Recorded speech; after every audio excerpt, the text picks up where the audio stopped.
नमस्कार।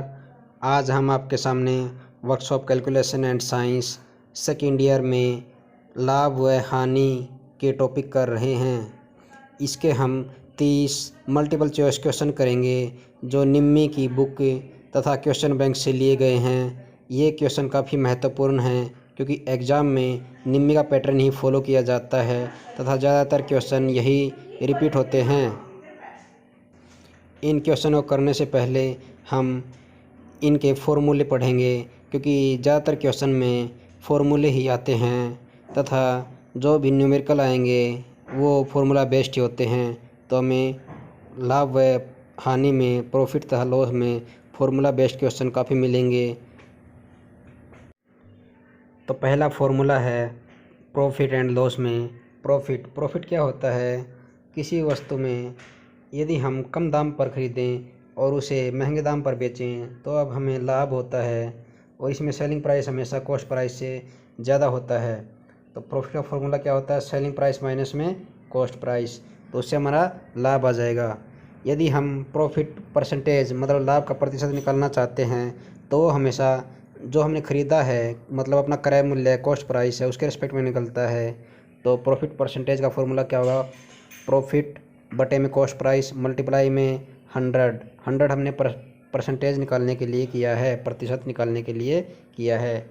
आगे आता है अपना नेक्स्ट टॉपिक लॉस में हमेशा कॉस्ट प्राइस ज़्यादा होगा तथा सेलिंग प्राइस या विक्रय मूल्य कम होगा क्योंकि हमने महंगे दाम में ख़रीद के कम दाम में बेचा तो अपने को नुकसान होगा, तो उसे हम हानि कहते हैं या लॉस कहते हैं। लॉस का फॉर्मूला होता है कॉस्ट प्राइस माइनस में सेलिंग प्राइस, क्योंकि कॉस्ट प्राइस ज़्यादा होता है और सेलिंग प्राइस कम होता है। लॉस प्रतिशत के लिए फॉर्मूला होता है लॉस बटे में कॉस्ट प्राइस गुना में 100। आगे है सेलिंग प्राइस व कॉस्ट प्राइस, ये कैसे निकालते हैं? तो सेलिंग प्राइस अपने को प्रॉफिट व लॉस के बेस पे निकलता है। तो अपना पहला है सेलिंग प्राइस, जब हमें प्रॉफिट हो तो इसका फॉर्मूला है कॉस्ट प्राइस मतलब क्रय मूल्य गुना में 100 प्लस में लाभ प्रतिशत बटे में 100 बाई में 100। तो ये करने से अपने को अपना सेलिंग प्राइस आ जाएगा। ये फॉर्मूला काफ़ी महत्वपूर्ण है।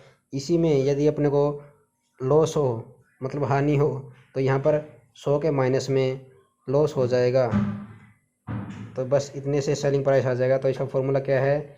कॉस्ट प्राइस क्रय मूल्य गुना में 100 माइनस में हानि प्रतिशत लॉस प्रतिशत बटे में 100। इसके बाद आता है कॉस्ट प्राइस के लिए फॉर्मूला है सेलिंग प्राइस गुना में 100 बटे में 100 प्लस में प्रॉफिट। अगर यहाँ पर अपना लॉस हो तो माइनस में लॉस परसेंटेज आ जाएगा। देखिए जैसे इसमें है cost price is equal to में सेलिंग प्राइस मल्टीप्लाई में 100 बटे में 100 माइनस में लॉस परसेंटेज मतलब हानि प्रतिशत। ये जो क्वेश्चन हैं सारे के सारे लाभ व हानि में इन्हीं फॉर्मूला बेस्ड निकलते हैं और हमें ये फॉर्मूले बिल्कुल पक्के से याद कर लेने हैं। इन फॉर्मूलों को समझने के लिए हम एक छोटा सा एग्जाम्पल लेते हैं। हमने कोई चीज़ 100 रुपये में ख़रीदी, उसको हमने कितने रुपए में बेचा? 120 रुपये में। तो अपने को यहाँ पर कितना लाभ हुआ, कितना प्रॉफिट हुआ? कॉस्ट प्राइस था 100 रुपये, सेलिंग प्राइस है 120 रुपये, तो अपने को 120 माइनस में 100 मतलब 20 रुपये लाभ हुआ। अगर हम यहाँ पर प्रॉफिट परसेंटेज निकालना चाहें तो वो होगी 20 बटे में कॉस्ट प्राइस मतलब 100 अपना कॉस्ट प्राइस था वो हमने लिया गुना में 100, तो अपना लाभ हुआ 20%। ऐसे ही सेम यदि हमने यहाँ पर हानि हुई है, इसको सेम क्वेश्चन को हमने लिया 100 रुपये में हमने उसको ख़रीदा तथा हमने उसको 80 रुपये में बेच दिया, तो अपने को यहाँ पर क्या हुआ है? लॉस हुआ है। लॉस कितने का हुआ है? कॉस्ट प्राइस माइनस में सेलिंग प्राइस मतलब 100 रुपये माइनस में 80 रुपये, ये तो अपने को नुकसान हो जाएगा 20 रुपये का। तो अगर हम यहाँ से लॉस प्रतिशत निकालना चाहें तो वो होगा लॉस बटे में कॉस्ट प्राइस मतलब लॉस कितना हुआ है? 20, कॉस्ट प्राइस कितना है? 100 रुपये। गुना में 100, तो यहाँ पर लॉस कितना हो जाएगा अपना 20%। इस तरह से हम बिल्कुल ईजिली तरीके से भी इसको कर सकते हैं और फॉर्मूला बेस्ड भी कर सकते हैं। तो इस तरह से अपना लाभ एंड प्रतिशत के हम क्वेश्चन आराम से कर सकते हैं। बस हमें कंसेप्ट को समझने की ज़रूरत है और हमें ये फॉर्मूले याद करने हैं। और फॉर्मूले जो अपने आए हैं तो वो सेम इसी तरीके से आए हैं कि हमने क्रय मूल्य लिया, विक्रय मूल्य लिया, वहाँ से सेलिंग प्राइस से हमने प्रॉफिट निकाला और फिर हमने प्रॉफिट परसेंटेज निकाल दी। नमस्कार दोस्तों, ITI ऑल इन वन के चैनल में आपका स्वागत है। आज हम निम्मी बेस्ड प्रॉफिट एंड लॉस के 30 मल्टीपल चॉइस क्वेश्चन करेंगे जो काफ़ी महत्वपूर्ण हैं। ये निम्मी के जो क्वेश्चन बैंक है उससे हमने लिए हैं तथा ये मल्टीपल चॉइस क्वेश्चन में से ज़्यादातर आपके सेकेंड ईयर के एग्ज़ाम में रिपीट होते रहते हैं। सेकेंड ईयर जो कि पूरा 1 साल का सिलेबस आएगा, पहले 3rd सेमेस्टर 4th सेमेस्टर अलग से आता था, लेकिन अब 50 मार्क्स का जो क्वेश्चन पेपर आएगा वो पूरा आपका 3rd सेमेस्टर और 4th सेमेस्टर मिला के आएगा, जिसमें ये पहला ही टॉपिक है प्रॉफिट मतलब लाभ तथा लॉस मतलब हानि। इसके सबसे ज़रूरी चीज़ है आपको फॉर्मूले याद होने चाहिए, क्योंकि ज़्यादातर जो क्वेश्चन आते हैं वो फॉर्मूले के ही आते हैं। डायरेक्ट आपसे क्वेश्चन पूछा जाएगा 2 मार्क्स का कि कॉस्ट लॉस परसेंटेज का फॉर्मूला क्या होगा, कॉस्ट प्राइस का फॉर्मूला क्या होगा, मतलब क्रय मूल्य का फॉर्मूला क्या होगा। तो इसलिए हमें इनके फॉर्मूले ज़रूर याद होने चाहिए। चलो हम शुरू करते हैं अपना पहला क्वेश्चन है व्हाट इज़ डिस्काउंट, मतलब डिस्काउंट क्या है, छूट क्या है। तो छूट हमें हमेशा जो अपना विक्रय मूल्य होता है मतलब सेलिंग प्राइस होता है उस पर मिलती है। तो अपने यहाँ पर इसका ऑप्शन हो जाएगा the reduction given to the selling price of a product, मतलब जो रिडक्शन दी गई है सेलिंग प्राइस पर, और ये दुकानदार कभी भी नुकसान के लिए नहीं देता है रिडक्शन, बस ये छूट देता है कि उसको भी बेनिफिट होए और कस्टमर भी उसकी तरफ आकर्षित होए। तो डिस्काउंट क्या हो जाएगा, द रिडक्शन, ऑप्शन सी हो जाएगा अपना। नेक्स्ट क्वेश्चन है व्हाट इज़ प्रॉफिट। प्रॉफिट क्या होता है, जो हमने कोई चीज़ खरीदी और उसको महंगे दाम पर बेचा तो जितना अपने को लाभ हुआ है उसको हम प्रॉफिट बोलते हैं, मतलब लाभ बोलते हैं।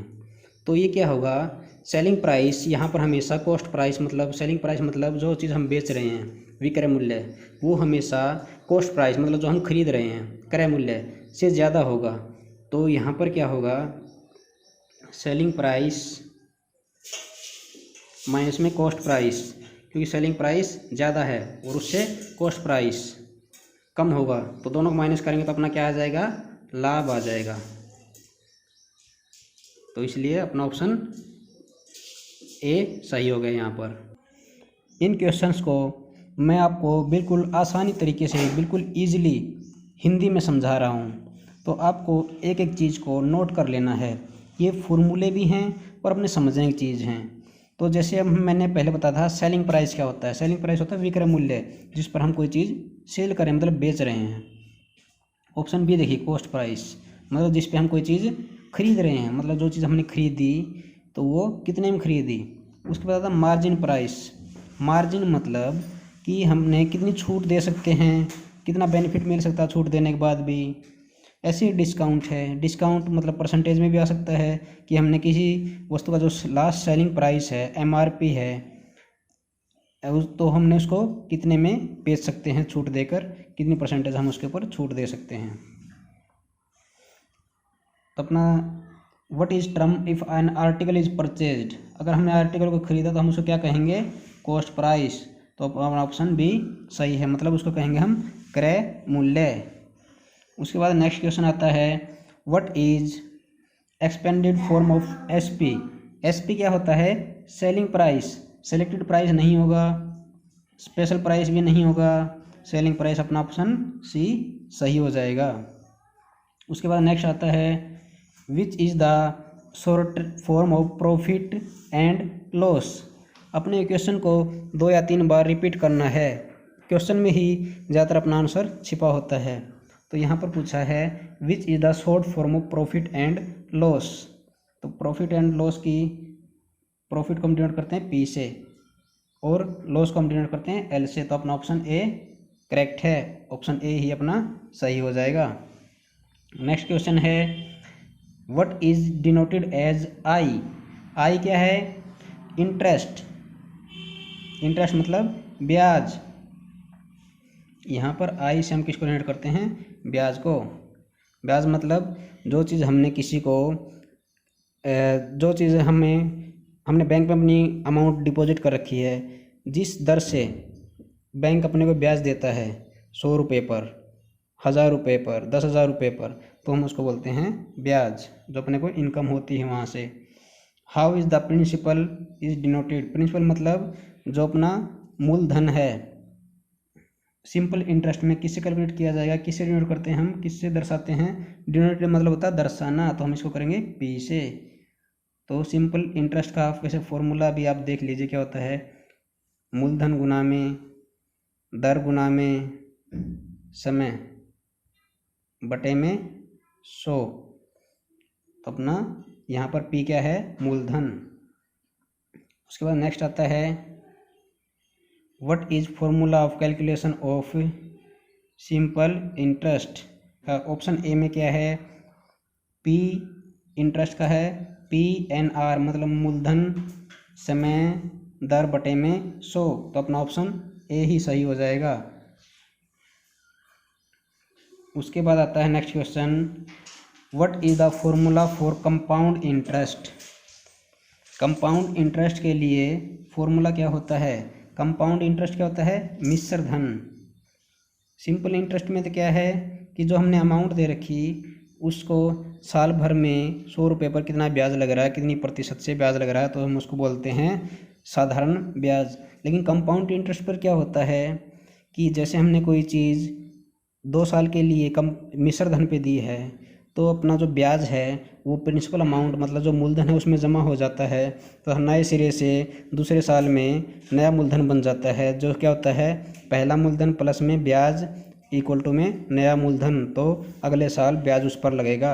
अगर फिर तीसरे साल के लिए भी है तो पहले दोनों साल का ब्याज प्लस में पहला मूलधन, ये नई प्रिंसिपल अमाउंट हो जाएगी तीसरे साल के लिए। तो इसलिए ये ब्याज हमेशा इसमें ऐड होता रहता है और नई दर से हमें इस पर पैसे मिलते हैं। तो हमें नई दर से नए मूलधन पर ब्याज मिलता जाता है, जो काफ़ी महंगा पड़ता है।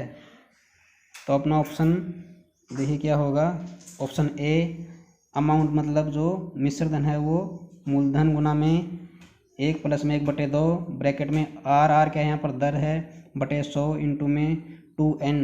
एनुअली के लिए पूछ अपने किसके लिए पूछ रखा है? एनुअली मतलब वार्षिक के लिए। तो अपना पहला ऑप्शन सही नहीं होगा।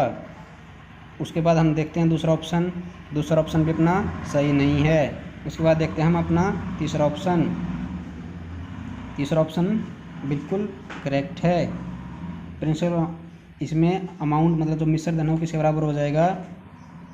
प्रिंसिपल अमाउंट ब्रैकेट में 1 प्लस में दर बटे में 100 ब्रैकेट में n, यहाँ पर कंपाउंड इंटरेस्ट इक्वल टू में अमाउंट माइनस में प्रिंसिपल अमाउंट हो जाएगा। तो इस चीज़ का भी ध्यान रखना है। नेक्स्ट क्वेश्चन है how the year denoted in simple interest calculation. तो सिंपल इंटरेस्ट कैलकुलेशन में जो ईयर हम उसको किससे डिनोट करेंगे? तो उसको हम डिनोट करेंगे एन से। फॉर्मूला क्या होता है सिंपल इंटरेस्ट का? पी मूलधन आर दर गुना में एन समय बटे में 100। उसके बाद आता है next how the profit oblique gain is expressed. मतलब जो अपना प्रॉफिट है। अपना नेक्स्ट क्वेश्चन है how the profit oblique gain is expressed. इसका कहने का मतलब क्या है कि जो लाभ है उसको हम कैसे एक्सप्रेस कर सकते हैं, मतलब उसको हम रुपये में एक्सप्रेस करेंगे, डॉलर में करेंगे, या स्टार में करेंगे, या परसेंटेज में करेंगे।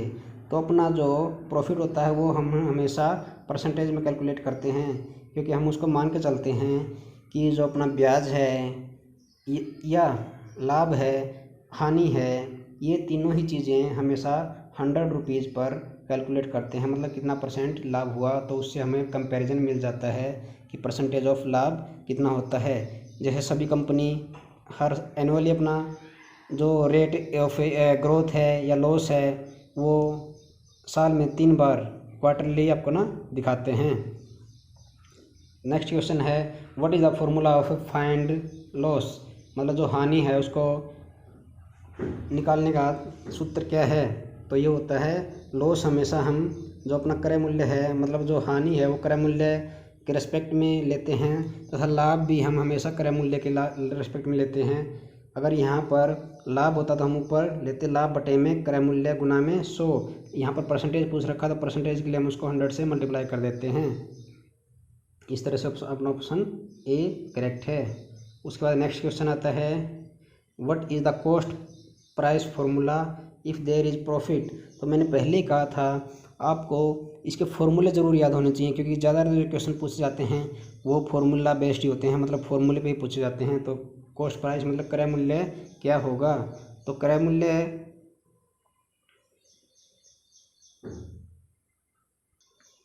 नेक्स्ट क्वेश्चन है what is the cost price. Cost price मतलब अपना जो क्रय मूल्य है उसका फॉर्मूला क्या होगा, उसका सूत्र क्या होगा। तो यहाँ पर इफ़ देयर इज़ प्रॉफिट, हमें ये चीज़ देखनी है कि वहाँ पर लाभ है या हानि है, उसके अनुसार ही हम क्रय मूल्य का सूत्र निकाल सकते हैं। तो अपना ऑप्शन है 100, तो यहाँ अपॉन में 100 माइनस में लॉस, तो अपना यहीं पर कैंसिल आउट हो जाता है क्योंकि ये लॉस का दे रखा है। नेक्स्ट ऑप्शन है 100 अपॉन में 100 प्लस में प्रॉफिट मल्टीप्लाई में सेलिंग प्राइस। हम इसको विक्रय मूल्य के रेस्पेक्ट में निकालेंगे तो अपना ऑप्शन बी करेक्ट है। तो इस तरह से जो अपना कॉस्ट प्राइस है, अगर हमें प्रॉफिट दे रखा है, लाभ दे रखा है, तो उसके अनुसार अपना फॉर्मूला बी सही होगा। नेक्स्ट क्वेश्चन है formula of selling price. Selling price का फॉर्मूला क्या होगा, विक्रय मूल्य का फॉर्मूला क्या होगा। इफ़ देयर इज़ लॉस, हमें ये चीज़ देखनी लॉस है, हानि है या प्रॉफिट है, लाभ है। तो अगर अपना यहाँ पर सेलिंग प्राइस हमें लॉस है तो ऑटोमेटिकली क्या है, ये क्रय मूल्य से मतलब जो कॉस्ट प्राइस है उससे कम होगा। तो ये ऑप्शन ए गलत है, प्रॉफिट दे रखा है। ऑप्शन बी प्रॉफिट दे रखा है, ये भी नहीं आएगा। ऑप्शन सी 100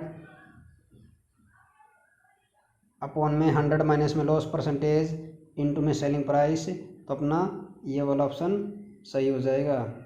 लेकिन अपने पूछा क्या है, ये चीज़ देखनी है। अपने पूछा सेलिंग प्राइस, तो यहाँ पर सेलिंग प्राइस ऑलरेडी दे रखा है, तो ये ऑप्शन भी अपना गलत है। हमें निकालना क्या है, सेलिंग प्राइस, तो वो निकलता है कॉस्ट के। तो हम 100 माइनस में लॉस का परसेंटेज अपॉन में 100 मल्टीप्लाई में कॉस्ट प्राइस, तो अपना ऑप्शन डी करेक्ट हो जाएगा। What is the formula of find of percentage profit लाभ। प्रॉफिट लाभ का परसेंटेज निकालने के लिए क्या होगा, जैसे अपना पहले आधा हानि के लिए, तो हानि बटे में क्रय मूल्य था गुना में 100 था, तो ऐसे ही यहाँ पर प्रॉफिट के लिए क्या होगा, लाभ प्रॉफिट बटे में क्रय मूल्य गुना में 100, तो अपना फॉर्मूला ये हो जाएगा प्रॉफिट अपॉन में कॉस्ट प्राइस मल्टीप्लाई में 100, तो अपना ऑप्शन डी सही होगा। उसके बाद नेक्स्ट क्वेश्चन आता है what is the profit amount if iPhone, मतलब एक फ़ोन है आईफोन, कॉस्ट प्राइस इज़ 50,000, उसकी क्रय मूल्य कितना है 50,000। इफ़ सेलिंग प्राइस इज़ 70,000, अगर हमने उसको 50,000 में ख़रीदा है और उसको 70,000 में बेच दिया, तो उसका प्रॉफिट क्या होगा, उसको हानियों की लाभ होगी। सबसे पहले तो हमें यही देखना है, एग्जामिनर यही पूछ सकता है कि यहाँ पर लाभ होगा या हानि है। तो हमने कोई चीज़ 50,000 रुपये में ख़रीदी और उसको 70,000 रुपये में बेच दिया, तो अपने को पहले ही 20,000 रुपये का लाभ हो गया। तो हमें क्वेश्चन को 2 या 3 बार रीड करना है, अगर समझ में नहीं आए तो। अगर समझ में आ गया तो अच्छी बात है, तो इसका ऑप्शन सी सही हो जाएगा। तो प्रॉफिट लाभ क्या होता है, लाभ तभी ज़्यादा होता है जब हम कोई चीज़ ज़्यादा रुपए में बेचें और कम रुपए में उसको खरीदें। तो यहाँ पर सेलिंग प्राइस ज़्यादा होगा माइनस में कॉस्ट प्राइस, तो इस तरह से हमें यहाँ पर लाभ हुआ है। उसके बाद नेक्स्ट क्वेश्चन आता है what is the selling price, मतलब विक्रय मूल्य क्या होगा इफ़ प्रॉफिट इज़ 5%, अगर प्रॉफिट 5% है of a computer table bought at rupees 1150 रुपये में हमने एक कंप्यूटर टेबल खरीदी है और उस टेबल के ऊपर क्या है 50 रुपये ट्रांसपोर्ट, मतलब खरीद वहाँ से लेकर आने का चार्ज है, ऑटो का चार्ज है। ठीक है, तो अपने टोटल कॉस्ट प्राइस कितना हो गया, अब टोटल कॉस्ट प्राइस हो गया 1150 प्लस में 50 इक्वल टू में 1200 रुपये।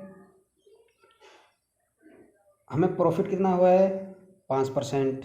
तो अभी हमने सेलिंग प्राइस का फॉर्मूला देखा था और वहाँ पर प्रॉफिट के रिस्पेक्ट में क्या हो जाएगा, सेलिंग प्राइस का फॉर्मूला ये हो जाएगा सेलिंग प्राइस बराबर में कॉस्ट प्राइस मल्टीप्लाई में 100 प्लस में प्रॉफिट अपॉन में 100। तो यहाँ पर सेलिंग प्राइस कितना है 1200 रुपये, 100 प्लस में प्रॉफिट कितना है 5% अपॉन में 100। तो यहाँ से अपना क्या हो जाएगा 1200 गुना में 105 बटे में 100। तो हम जिसको सोल्व करेंगे तो अपना आंसर हो जाएगा 1260। तो अपना ऑप्शन डी सही हो जाएगा। तो अपने फॉर्मूला ज़रूर याद रखना है क्योंकि सारे क्वेश्चंस प्रॉफिट एंड लॉस में फॉर्मूला बेस्ड हैं, इससे बाहर से कुछ नहीं है। Cost price if the product is sold at rupees this, तो हमें क्रय मूल्य निकालना कितने में हमने चीज़ खरीदी। यदि हमने उसको 572 रुपये में बेचा और अपने को लाभ कितना हुआ 72 रुपये का, तो कॉस्ट प्राइस क्या होगा सेलिंग प्राइस माइनस में प्रॉफिट लाभ। तो यहाँ पर क्या है 572 माइनस में 72 500 रुपये। तो अपना क्रय मूल्य कितने में हमने इसको खरीदा 500 रुपये में। तो क्वेश्चन को 2-3 बार रिपीट करके देख लेना अच्छे से ताकि अपने को समझ में आ जाए। What is the profit, profit percentage क्या होगी यदि cost price of 16 bolt is equal to the selling price of 12 bolt. Next question है what is the profit percentage, profit percentage क्या होगी यदि कॉस्ट प्राइस मतलब क्रय मूल्य 16 बोल्ट का किसके बराबर है selling price of 12 bolt 12 bolt के बराबर है। तो यहाँ पर देखिए यहाँ पर है क्रय मूल्य 16 बोल्ट का 12 बोल्ट के बराबर है, तो ये दोनों चीज़ें क्या आ रही हैं क्रय मूल्य आ रही हैं। और यहाँ पर बेनिफिट कितने का हो रहा है बेचने पर 4 बोल्ट का, तो 4 बोल्ट किसके हिसाब से हो रहा है अगर हम 12 बोल्ट बेचें तो उतने ही रुपए में। तो यहाँ पर कॉस्ट प्राइस ये हो जाएगा मल्टीप्लाई में 100, इसको कट करेंगे 3, 100 को कट करेंगे तो ये आ जाए 33.33। तो अपना ऑप्शन सी करेक्ट हो गया है। उसके बाद नेक्स्ट क्वेश्चन आता है what is the cost price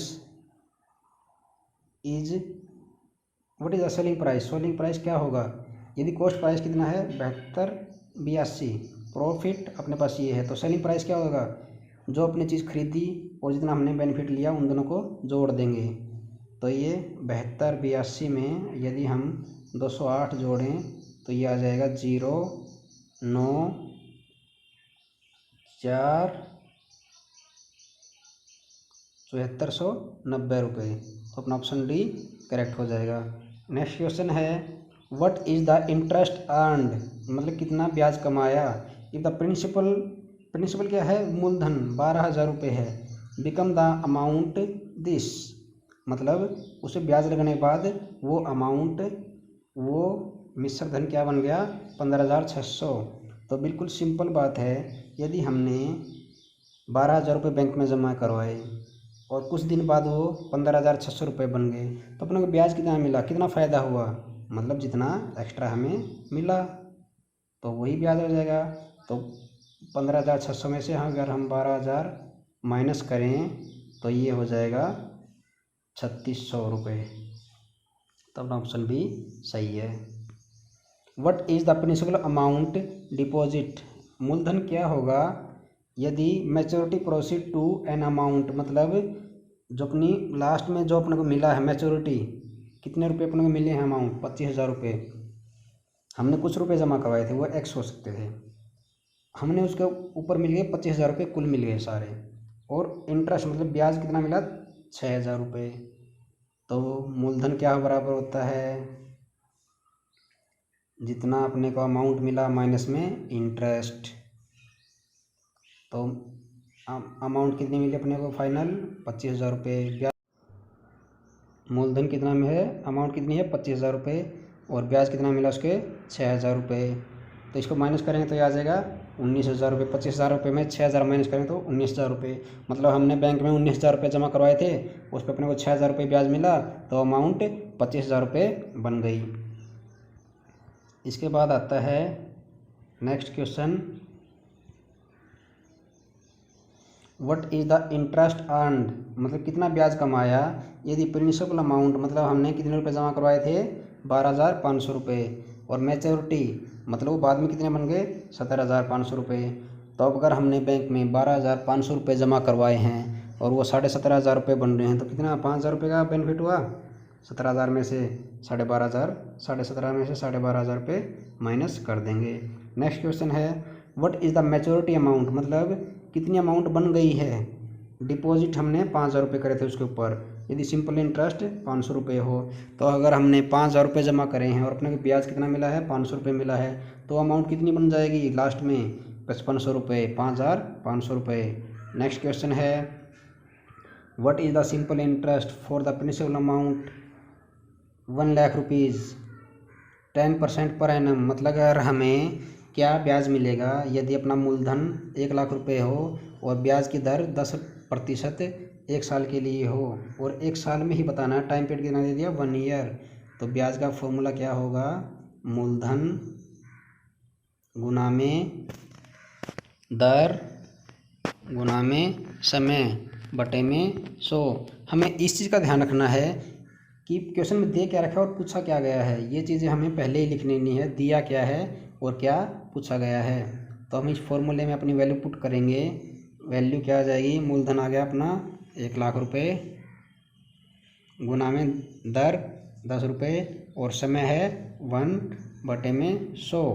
तो 2 जीरो कट गई, कितनी जीरो बच गई यहाँ पर 1,000, 3 जीरो बच गई, मल्टीप्लाई में दर 10 कितनी होगी 10,000 रुपये। तो अपना ब्याज कितना मिला 10,000 रुपये। तो अपना ऑप्शन डी करेक्ट हो जाएगा। नेक्स्ट क्वेश्चन है, what is the compounded annual interest, मतलब 1 साल में कितना ब्याज हमें मिला है। 1 साल में ही पूछा कंपाउंडेड इंटरेस्ट, यहाँ पर कन्फ्यूजन की जरूरत नहीं है, कंपाउंडेड 1 साल में ही पूछा है तो वो सिंपल इंटरेस्ट ही होगा।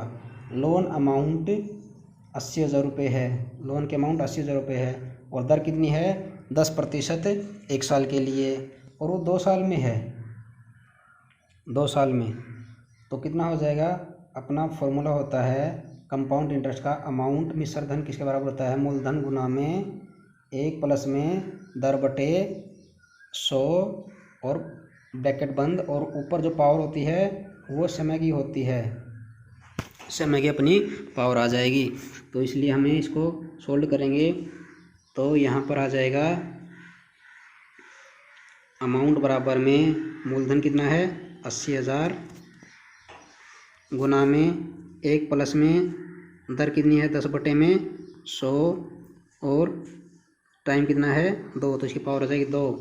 तो 80,000 गुना में 11 बटे, ये यहाँ से कट के 1/10 हो जाएगा, इसका एलसीएम लिया हमने 11/10, 11/10 2 बार, क्योंकि पावर 2 थी ना इसलिए हमने इसको 2 बार लिख लिया। तो इसको सोल्व करेंगे तो 2 जीरो कैंसिल, 800 रुपये, और इसको सोल्व करेंगे तो ये 96,800 रुपये अपना आंसर आ जाएगा। उसके बाद नेक्स्ट क्वेश्चन है, what is the compounded amount, compounded मिश्र धन कितना होगा इफ प्रिंसिपल इज 30,000 रुपये एंड ब्याज दर कितनी है यहाँ पर 7% पर एनम। इंटरेस्ट कितना, ब्याज कितना कमाया उस पर हमने 4347 रुपये, 4,347 रुपये, और अमाउंट इतनी है, मतलब मूलधन अपना 30,000 रुपये है। तो कंपाउंड इंटरेस्ट कितना हो जाएगा, यहाँ पर टाइम पीरियड ज़्यादा नहीं दे रखा है, अपन को सिर्फ कम दे रखा है, और कहा था कि हमने 30,000 रुपये बैंक में जमा करवाए, अपनी दर है 7 रुपये और हमें एक साल में 4,347 रुपये ब्याज मिलता है, तो बताओ कंपाउंड इंटरेस्ट कितना हुआ। तो ये दोनों ऐड हो जाएंगे, ब्याज और जो अमाउंट हमने जमा करवाई, तो इसका आंसर हो जाएगा 30,000 प्लस में 4,347, तो 34,347। नेक्स्ट क्वेश्चन है द डिफरेंस। डिफरेंस क्या है यहाँ पर, मतलब अंतर क्या होगा between the simple and compound interest, मतलब जो साधारण ब्याज है और कंपाउंड जो चक्रवर्ती ब्याज है, कंपाउंडिंग इंटरेस्ट है।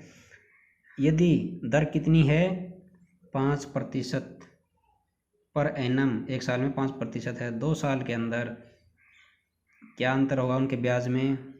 यदि मूलधन कितना है 20,000 रुपये, तो सबसे पहले ये चीज़ देखो अपने को दे के रखा है, मूलधन दे रखा है, दर दे रखी है, समय दे रखा है, तीनों चीज़ दे रखी हैं। तो हमें निकालना सबसे पहले साधारण ब्याज, दूसरे उसको निकालना है कंपाउंड इंटरेस्ट, मतलब जो मिश्रधन ब्याज है, और दोनों को माइनस कर देना है। तो यहाँ पर साधारण ब्याज क्या हो जाएगा, सिंपल इंटरेस्ट हो जाएगा 20,000 गुना में दर 5 गुना में समय 2 साल डिवाइडेड बाई 100, 2 जीरो है 2 जीरो कट गई, ये हो गया है 2,000, 200 गुना में 100, 1,000 गुना में 2, 2,000। तो अपना सिंपल इंटरेस्ट कितना आ गया है 2,000, सिंपल इंटरेस्ट 2,000। अब कंपाउंडेड इंटरेस्ट निकालना अपने को। कंपाउंड इंटरेस्ट कितना हो जाएगा, कंपाउंड इंटरेस्ट बन गया यहाँ पर प्रिंसिपल अमाउंट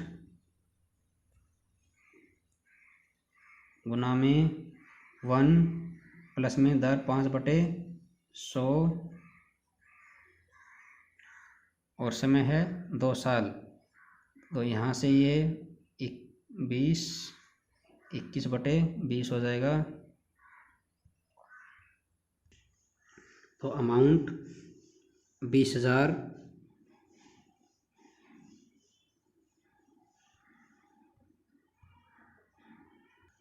तो यहाँ से जो अमाउंट आई है वो 20,000 गुना में 21/20 मल्टीप्लाई में 21/20, क्योंकि हमने इसको 2 बार इसलिए लिखा है क्योंकि यहाँ पर टाइम पीरियड 2 टाइम था।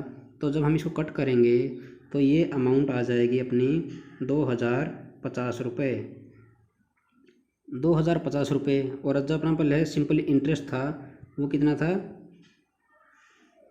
वो था 2,000 रुपये। तो 2,050 और 2,000 जब हम माइनस करेंगे तो अपना आंसर आ जाएगा डिफरेंस, और आंसर सी मतलब 50 रुपये। नेक्स्ट क्वेश्चन है what is the maturity amount. Maturity amount क्या होगी यदि 20,000 रुपये डिपॉजिट एट 5% कंपाउंड इंटरेस्ट, मतलब मिश्र धन का जो ब्याज है कंपाउंड इंटरेस्ट एक साल के लिए 5% है, तो 2 साल में कितनी हो जाएगी मैच्योरिटी अमाउंट। तो यहाँ से वही है अमाउंट इज इक्वल टू में मूलधन गुना में 1 प्लस में दर बटे में 100 मल्टीप्लाई में टाइम। तो यहाँ पर अपनी वैल्यू कितनी दे रखी है, इससे हम यहाँ पर लिखेंगे अमाउंट इक्वल टू में 20,000 मल्टीप्लाई में 1 प्लस में 5/100 गुना में 2। जब इसको कट करेंगे तो यहाँ पर 20 आ जाएगा, जब इसका एलसीएम लेंगे तो 21/20 आ जाएगा।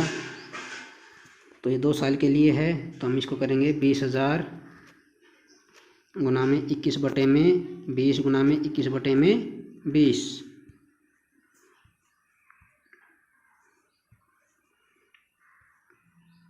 तो ये आ गया है 20,000 गुना में 21/20 गुना में 21/20। इसको सोल्व करेंगे 1 0 से 1 0 कैंसिल, 1 0 से 1 0 कैंसिल, और इसको जब हम इसको कट करेंगे तो इसकी वैल्यू आ जाएगी